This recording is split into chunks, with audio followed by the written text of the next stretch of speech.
Hello everyone, स्वागत छ यहाँहरुलाई online lectures in नेपालीमा एन्ड हामी यस भिडियोमा क्लास 11 को युनिट 6 अन्तर्गत कन्टेन्ट म्यानेजमेन्ट सिस्टमलाई हेर्दै छौं।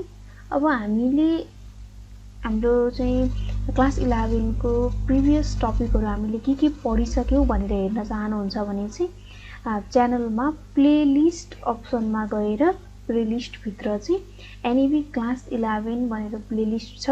त्यो प्लेलिस्टमा जानुभयो भने हामीले जुन माथिको पार्टहरु छ वेब डेभलपमेन्टको introduction, web browser, search engine and various internet टेक्नोलोजिजहरु हामीले हेरिसकेको छौं।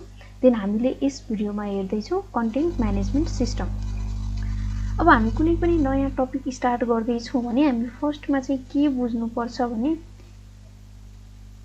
त्यो टपिक सँग रिलेटेड हामीले what and why and if त्योसँग रिलेटेड केही एक्जाम्पलहरु छ भने हामीले त्यसको एक्जाम्पलहरु यति पोइन्ट्स हामीले बुझ्यो भने चाहिँ मेन त एज अ नलेज चाहिँ हामीले व्हाट एन्ड व्हाई लाई बुझ्नु पर्यो। एन्ड इफ पोसिबल आफुले सकिन्छ भने हाउ इट वर्क्स भन्ने पनि बुझ्न सकियो। यो टर्मलाई नलेजको थ्रुबाट मात्रै पनि बुझेर हामीले त्यसको केही एक्जाम्पल चाहिँ बुझ्न सकियो भने केही एक्जाम्पल चाहिँ रिमेम्बर गर्न सकियो अथवा रियल एक्जाम्पलहरु के छ एक्सप्लोर गरेर हामीले एक्जाम्पलहरु याद गर्न सकियो भने चाहिँ एक्जामको पोइन्ट अफ भ्यूबाट पनि हामीलाई के हुन्छ हामीले आफ्नो ल्याङ्ग्वेजमा त्यसलाई एक्सप्लेन गर्न सकिन्छ। त्यही भएर अब हामीले चाहिँ CMS लाई के गरौँ ए पोइन्ट अफ भ्यूबाट फर्स्टमा के रहेछ भनेर बुझौं एकदम सर्टमा। देन हामी फर्दर यसको इन्ट्रोडक्सन पोइन्टहरु चाहिँ हामी पोइन्ट वाइज स्लाइडमा नै हेरौँला।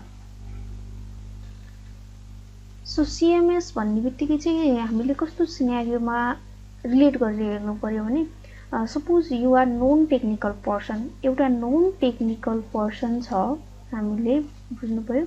Suppose you are non technical person and you write article every day. एउटा नन टेक्निकल पर्सन छ जसले चाहिँ नयाँ आर्टिकलहरु लेखिरहन्छ and you want to create a blog to publish your article. एउटा चाहिँ के गर्न खोज्यो उसले एउटा ब्लग क्रिएट गर्न खोज्यो जहाँ चाहिँ उसलाई आफ्नो आर्टिकलहरु पब्लिश गर्नु छ। हामीले यदि कुनै पनि कन्टेन्टहरु हाम्रो कन्टेन्ट होला कुनै सर्भिसेसहरु होला कम्पनी बेस्डमा गएर हेर्ने हो भने हामीले कुनै सर्भिसेसहरु प्रोवाइडेड बाइ दैट कम्पनी होला, पर्सनल प्रोफाइल हुन सक्छ, कम्पनी प्रोफाइल हुन सक्छ।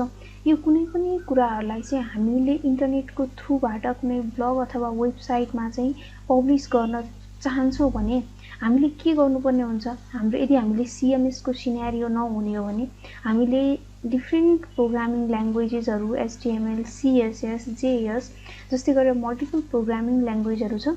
त्यो प्रोग्रामिङ ल्याङ्ग्वेजहरुको युज गरेर चाहिँ हामीले के गर्नुपर्ने हुन्छ आफ्नो वेबसाइट क्रिएट गर्नुपर्ने हुन्छ फ्रम स्क्रैच। भनेको इच एन्ड एभ्रीथिङ चाहिँ कोडिङ गरेर नै के गर्नुपर्ने हुन्छ वेबसाइट बिल्ड गर्नुपर्ने हुन्छ। अब यो नन टेक्निकल पर्सनको लागि यो भनेको त के हुन्छ उसले त्यो उसको आउट अफ उसको क्यापेबिलिटी हुने भयो नि त, उसले त्यो सोच्न सक्दैन। त्यही भएर त्यस्तो पर्सनहरु जसलाई चाहिँ कोडिङको आइडियाहरु हुँदैन तर they want to showcase their profile their services then CMS is the best option to choose for them. उनीहरुको लागि चाहिँ CMS ले चाहिँ के गर्छ एउटा प्लेटफर्म प्रोवाइड गराउँछ विथआउट कोडिङको युज नगरिकन उसले कोडिङ नगरिकन के गर्न सक्छ CMS को युज गरेर जस्ट आफ्नो कन्टेन्टलाई चाहिँ जुन हामीले भन्छ कपी पेस्ट वेमा कपी पेस्ट जस्तो मात्रै गरेर उसले के गर्न सक्छ आफ्नो एउटा प्रोफाइल क्रिएट गर्न सक्छ, वेबसाइट क्रिएट गर्न सक्छ। सो अब व्हाट भन्नेमा हामीले के बुझ्यौ CMS इज एन इन्टरफेस, एउटा इन्टरफेस हो where user can create, update their information and they can publish in their own website। भने चाहिँ नर्मली हामीले के भन्नु पर्यो भने चाहिँ CMS allows to publish content directly to the web for those who are not familiar with के को केसमा कोडिङ, जो चाहिँ कोडिङसँग फ्यामिलियर हुँदैन उनीहरुको लागि चाहिँ उनीहरुको कन्टेन्टहरु पब्लिश गर्नको लागि एउटा डाइरेक्ट वे प्रोवाइड गराउँछ CMS ले। अब वाइ भन्ने कुरालाई पनि हामीले बुझिहाल्यौं, जसलाई चाहिँ कोडिङको नलेजहरु हुँदैन तर उनीहरुलाई आफ्नो ब्लग वेबसाइटहरु चाहिँ डेभलप गर्नुपर्ने हुन्छ। अथवा सपोज अब कुनै न्यूज राइटर हुन सक्छ, न्यूज राइटरको केसमा त के हुन्छ, उसले डेली अथवा आवर बेसमै मिनेटमा के हुन्छ, नयाँ न्यूजहरु चाहिँ के गरिरहेको हुन्छ, लेखिरहेको हुन्छ, लेखिरहनु पर्ने हुन्छ न्यूज राइटरको केसमा। अनि उसलाई चाहिँ टेक्निकल नलेज छैन, कोडिङहरुको नलेज छैन, उसले त कोडिङको थ्रुबाट चाहिँ डिजाइन गरेर चाहिँ डिस्प्ले गर्न सक्दैन न्यूजहरु भने उसको केसमा के हुन सक्यो, उसले CMS युज गर्न सक्यो। CMS युज गर्दाखेरि अब सपोज उसले नयाँ न्यूज क्रिएट गर्दाखेरि त्यहाँ एड न्यू पोस्ट अथवा कुनै अप्सन हुन सक्छ एड गर्नको लागि, एड बटनहरु। यसरी के हुन्छ, त्यो बटन एड गरेपछि उसलाई चाहिँ न्यू पोस्ट एड गर्ने अप्सन आउँछ। उसले जस्ट त्यहाँ लेख्छ, त्यो लेखेर के गर्दिन्छ, पब्लिश भन्ने अप्सन हुन सक्छ। यसरी पब्लिश गरेपछि उसको के भयो, पब्लिश हुने भयो, उसले कुनै पनि कोडिङ गर्नु परेन। सो वाइलाई पनि हामी बुझ्न सकियो। अब हाउ भन्ने कुरालाई चाहिँ बुझ्ने हो भने चाहिँ खास CMS चाहिँ मेड अप अफ 2 पार्ट्स भनेर भनिन्छ। CMS मा चाहिँ दुईटा मेजर पार्ट्स हुन्छ, एउटा CMA अर्को CTA भन्ने हुन्छ। CMA भनेको कन्टेन्ट म्यानेजमेन्ट एप्लिकेसन र CDA भनेको चाहिँ कन्टेन्ट डेलिभरी एप्लिकेसन हुन्छ। कन्टेन्ट म्यानेजमेन्ट एप्लिकेसन यसलाई चाहिँ नर्मली यो फ्रन्ट पार्ट हो एन्ड यो चाहिँ ब्याक साइडको पार्ट भनेर बुझिन्छ। अब CMA मा के हुन्छ भने it allows users to create content. CMA ले चाहिँ युजरहरुलाई चाहिँ आफ्नो कन्टेन्ट क्रिएट गर्न चाहिँ हेल्प गर्छ युजिङ बिल्ट-इन टुल्स। CMS मा जति पनि फिचर्सहरु हुन्छ त्यो सबै फिचर्सहरु चाहिँ सर्भरमा नै स्टोर भइरहेको हुन्छ। सो युजरले नन टेक्निकल युजर अथवा CMS को युजरले केही सर्भिस रिक्वेस्ट गर्छ भने त्यो सर्भिस चाहिँ सर्भरबाट युजरलाई डेलिभरी गराउने, युजरसँग चाहिँ पुर्याउने काम चाहिँ के हुने भयो, त्यो भनेको कन्टेन्ट डेलिभरी एप्लिकेसन हुने भयो। सो अब हामी यसको इन्ट्रोडक्सन हेर्न सक्छौं। Content management system or CMS is like a magical toolbox for website भनेर भनेको छ। वेबसाइट क्रिएट गर्नको लागि चाहिँ एउटा म्याजिकल टुलबक्स हो यो, that helps people अथवा user create, manage, update content on their website without needing to know any fancy coding stuff। भनेको कोडिङको स्किल बिना पनि युजरले के गर्न सक्छ, आफ्नो वेबसाइट क्रिएट गर्न, त्यसलाई म्यानेज गर्न, अपडेट गर्न सक्ने भयो। It provides simple, accessible website interface that can be used to add content to a page in a highly structured manner। मैले हजुरहरुलाई चाहिँ वर्डप्रेसमा थिम्सहरु चाहिँ त्यहाँ कस्तो हुन्छ भनेर जस्ट एउटा स्याम्पल शो गर्छु। भनेको कसरी चाहिँ स्ट्रक्चर्ड म्यानरमा चाहिँ हामीले हाम्रो कन्टेन्टहरुलाई डिस्प्ले गर्न सकिन्छ हामीले भनेर चाहिँ त्यसको थ्रुबाट पनि हजुरहरुले बुझ्न सक्नुहुन्छ। It allows users to create, edit and publish content from anywhere and at any time भनेको छ। भनेको हामीले अलरेडी भनिसक्यौं CMS चाहिँ कहाँ हुन्छ, सर्भरमा होस्टेड हुन्छ, सर्भरमा रन भइरहेको हुन्छ। सो युजरहरुको चाहिँ लोकल कम्प्युटरमा, उनीहरुको लोकल कम्प्युटरमा चाहिँ रन नहुने भएकोले चाहिँ सर्भरको थ्रुबाट रन हुने भएकोले यदि हामी आउट अफ हाम्रो लोकल कम्प्युटर, यदि हाम्रो चाहिँ हामीले घरमा बस्दाखेरि एउटा ल्यापटपमा चाहिँ हाम्रो वेबसाइट हेरिरहेको थियौं, त्यो वेबसाइट हामीलाई अपडेट गर्नु पर्यो, वेबसाइटमा भएको कन्टेन्टहरु हामीलाई अपडेट गर्नु पर्यो। हामीले CMS को थ्रुबाट चाहिँ हाम्रो वेबसाइट क्रिएट गरेको थियौं हाम्रो कम्प्युटरमा, अनि हामीलाई त्यसमा कन्टेन्ट अपडेट गर्नु पर्यो। आफ्नो ल्यापटप चाहिँ घरमा छ, हामी कतै बाहिर छौं भने पनि हामीले अरु कुनै ल्यापटपबाट पनि, अरु कुनै सिस्टमबाट पनि आफ्नो प्रोफाइल लगइन गरेर आफ्नो साइटमा गएर अपडेट गर्न सक्छौं। किनकि हाम्रो CMS मा क्रिएट गरेको वेबसाइट जुन हुन्छ त्यो हाम्रो पर्सनल कम्प्युटरमा हैन, सर्भरमा होस्ट हुने गर्छ। CMS मा क्रिएट गरेको साइटहरु हाम्रो, अनि हामीले चाहिँ इन्टरनेटको थ्रुबाट जहाँ पनि हामी त्यसलाई के गर्न सक्छौं, एनीवेयर एन्ड एनी टाइम चाहिँ हामी एक्सेस गर्न सक्छौं। अब यसमा हामीले भनिसक्यौं क्रिएट गर्न, मोडिफाई गर्न, आर्काइभ, सर्च, रिमुभ अनि धेरै कामहरु हाम्रो वेबसाइट अथवा ब्लगमा गर्न सक्छौं। अब यहाँ चाहिँ भेरियस एक्जाम्पल्सहरु छ। अब हाम्रो सिनेरियोमा चाहिँ हामीले एकदमै बढी सुन्ने भनेको चाहिँ वर्डप्रेस हो। सो एक्चुअलीमा वर्डप्रेसको जस्ट साइट चाहिँ कस्तो हुन्छ, हामीले कसरी युज गर्न सक्छौँ भन्ने मात्रै सो गर्छु। हजुरहरू चाहिँ wordpress.com भनेर चाहिँ आफ्नो ब्राउजरमा सर्च गर्न सक्नुहुन्छ। यसरी हजुरहरूलाई चाहिँ वर्डप्रेसको साइट आउँछ। वर्डप्रेसको साइटमा चाहिँ एकदमै धेरै थिमहरू छ।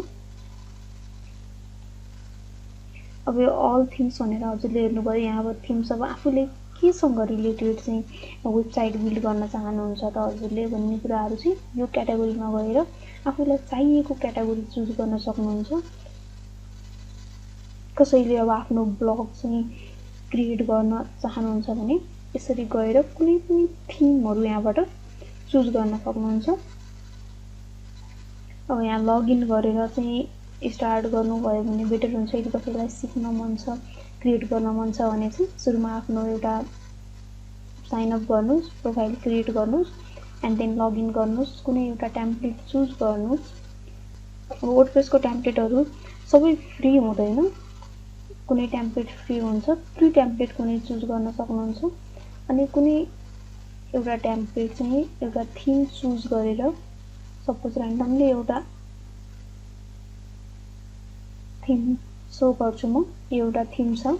अब यसलाई चाहिँ फर्स्टमा हामीले यो थिम कस्तो छ त भनेर हामी डेमो साइटमा क्लिक गरेर चाहिँ यसरी हेर्न सक्छौँ।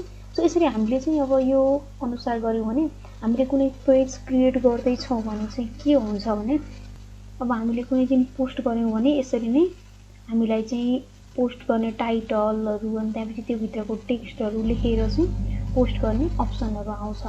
यसरी हामीले हाम्रो पर्सनल ब्लग चाहिँ यो सबै हामीलाई के हुन्छ, एड पोस्ट भन्ने अप्सन अथवा हामीलाई न्यू एड गर्ने अप्सन हुन्छ। न्यू एड गर्ने अप्सनमा हामीलाई चाहिँ के हुन्छ, त्यहाँ टाइटल हाल्ने र त्यसको चाहिँ टेक्स्टहरू हाल्ने अप्सन आउँछ। अनि हामीले पब्लिस गरेपछि हामीले त्यसलाई पब्लिस गऱ्यौँ, डाउन गऱ्यौँ भने चाहिँ यहाँ जुन फर्मेटमा यो सो भइरहेको छ त्यसरी नै हाम्रो ब्लगमा के हुन्छ, सो हुन्छ। सो यसरी हजुरहरूले पनि कुनै एउटा र्यान्डम चुज गरेर चाहिँ र्यान्डम थिम चुज गर्नु, र्यान्डम थिम चुज गरेर एउटा टेम्प्लेट चुज गरेर चाहिँ आफ्नो एउटा ब्लग क्रिएट गरेर पनि प्र्याक्टिस गर्न सक्नुहुन्छ, हेर्न सक्नुहुन्छ। यदि यो वर्डप्रेस पहिला हेर्नुभएको छैन भने चाहिँ एकदमै रमाइलो हुन्छ गर्दाखेरि यसरी गरेर। अनि आफ्नो ब्लग पनि भयो, कोडिङको नलेज छैन नभए पनि आफ्नो ब्लग क्रिएट गर्न सकेँ मैले, आफ्नो वेबसाइट क्रिएट गर्न सकेँ, पर्सनल पोर्टफोलियोहरू पनि क्रिएट गर्न सकिन्छ। हामीसँग यहाँ एकदमै धेरै थिमहरू हुन्छ। त्यो थिमहरूको बेसमा चाहिँ आफूलाई मनपर्ने थिम चुज गरेर यहाँहरूले वर्डप्रेस प्र्याक्टिस गर्न सक्नुहुन्छ। सो यहाँ चाहिँ मैले जस्ट त्यही अगाडि नै भनेको कुराहरूलाई मात्रै इम्प्रुभ गरिदिएको छु। Why CMS, how it works भन्ने कुराहरू यो हजुरहरूले हेर्न सक्नुहुन्छ आफैले। र एट द एन्ड यसको एडभान्टेज त अब हामीले यति धेरै कुरा CMSको बारेमा गरिसकेपछि अब एडभान्टेज आयो भने त हामी आफ्नै ल्याङ्ग्वेजमा पनि एक्सप्लेन गर्न सकिन्छ कि युज गर्न एकदमै इजी भयो, किनकि it can be use by non technical users also. Non technical युजरले पनि इजिली युज गर्न सके, यसलाई कस्टमाइजेबल हुन्छ। अब के हुन्छ भने अब हामीले वर्डप्रेसकै सिनारियो लिएर हेऱ्यौँ भने वर्डप्रेसमा चाहिँ दुईवटा मेन फिचर्स हुन्छ। एउटा हुन्छ थिम्स, अर्को हुन्छ प्लगइन्स। थिम्सले चाहिँ हाम्रो वेबसाइटको visual appearance and layout of our वेबसाइटलाई डिफाइन गर्छ, त्यसलाई चाहिँ एट्र्याक्टिभ बनाउन हेल्प गरिरहेको हुन्छ। भने प्लगइन्स भनेको चाहिँ हामीले कुनै एउटा टेम्प्लेट चुज गऱ्यौँ, त्यो टेम्प्लेटमा चाहिँ हामीलाई त्यो टेम्प्लेटमा नभएको एक्स्ट्रा फिचर पनि त्यो टेम्प्लेटमा एड गर्नु मन लाग्यो।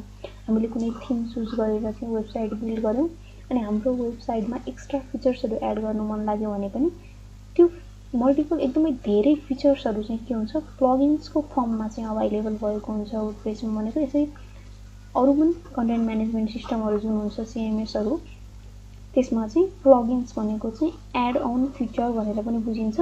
त्यसरी हामीले चाहिँ कुनै एक्सटर्नल फिचर चाहियो भने पनि आफ्नो वेबसाइटमा चाहिँ एड गर्न सकिन्छ थ्रु प्लगइन्स।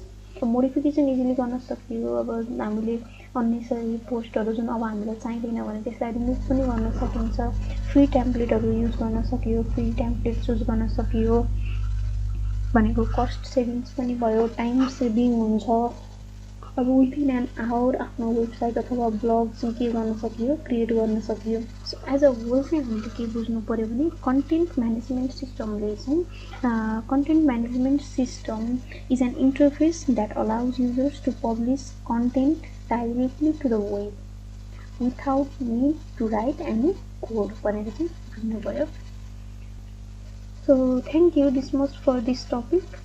नेक्स्टमा हामी HTML स्टार्ट गर्छौँ। If there is any mistake, any confusion, then please let me know in a comment, and thank you for watching.